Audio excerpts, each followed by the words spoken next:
রাসূল সাল্লাল্লাহু আলাইহি সাল্লাম বলেছে যে মানুষের মধ্যে ওই ব্যক্তি সর্বোত্তম সর্বশ্রেষ্ঠ যে ব্যক্তি তার বন্ধু বান্ধবের কাছে কি ভালো। এই কারণে বন্ধু যখন যাচাই বাছাই করবেন, বন্ধু কাউকে বানাবেন, তখন ভালোভাবে যাচাই বাছাই করে বানাবেন যে সে দিনদার কিনা। কারণ রাসূল সাল্লাল্লাহু আলাইহি সাল্লাম বলেছেন আল মারউ আলা দীনি খলিলি ফালইয়ানজুর আহাদুকুম মাইয়ু খলিল। মানুষ তার বন্ধুর আদলে গড়ে ওঠে। মানুষ তার কি করে? বন্ধুর আদলে গড়ে ওঠে। আপনার বন্ধু যদি 5 ওয়াক্ত সালাত আদায় করে, দিনদার করে, আপনিও তার সঙ্গে একদিন সালাত আদায় করতে যাবেন। সে আপনাকে বারবার অনুরোধ করতেছে, যাবেন তো একদিন। আর আপনার বন্ধু যদি নেশাখোর হয়, আপনি যদিও নেশা না খান, সে আপনাকে বলবে, তার সঙ্গে যেহেতু সবসময় উঠা বসা করেন, বন্ধু সিগারেটটা খাও, এই ডাইলটা খাও, বিভিন্ন নেশা খাও, খাইতে খাইতে দেখবেন আপনি এক সময় এই আসক্ত হয়ে গেছে, আপনিও তখন খাচ্ছেন।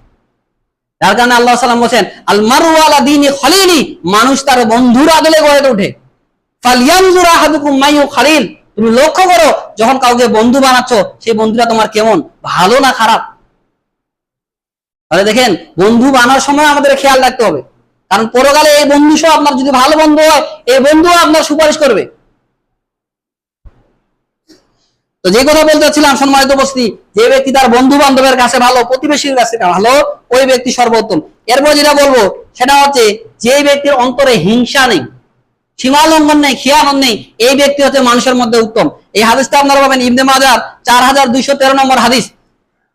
এক সাহাবী আব্দুল্লাহ ইবনে ওমর রাদিয়াল্লাহু আনহু রাসূল সাল্লাল্লাহু আলাইহি ওয়াসাল্লামকে এসে বলতেছেন যে আল্লাহ রাসূল সাল্লাল্লাহু আলাইহি সাল্লাম, আইয়ুন নাসে আফদাল, মানুষের মধ্যে সর্বোত্তম মানুষকে?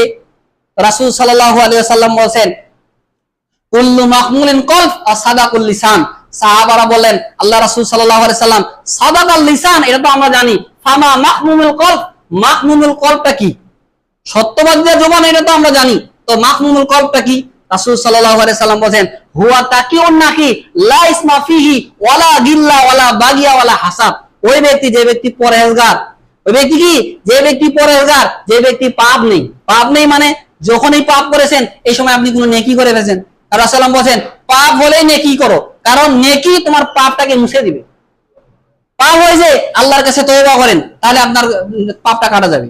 রাসূল সাল্লাল্লাহু আলাইহি সাল্লাম বলেন লা ইসমা ফি, যার কোনো পাপ নেই, যার সীমা লঙ্ঘন নেই, মানুষের সঙ্গে সীমা লঙ্ঘন করে না, মানুষের সঙ্গে বাড়াবাড়ি করে না, মানুষের সঙ্গে খিয়ানত করে না।